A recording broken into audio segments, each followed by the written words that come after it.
opet mislim da je svima nama najveća nagrada poslije utakmice, pogotovo kad se dobije, najprije zapljeskat na tribinama pa s igračima odpjevat legendarnu Črnu, pa Barutanu još malo pofeštat.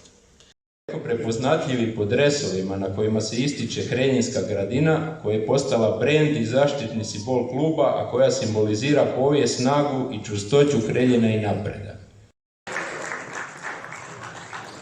Ljubo Šubat,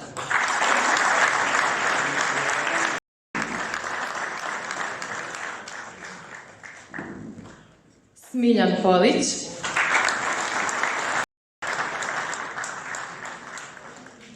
Ivica Kučan, Franjo Mikuličić,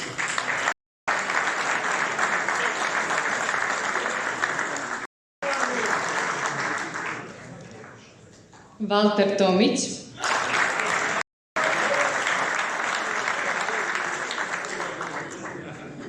Veljko Mavrić,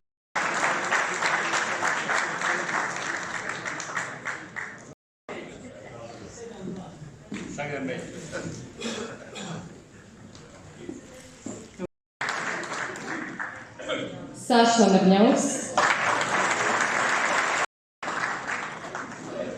Marko Lukačić, Karlo Pružić,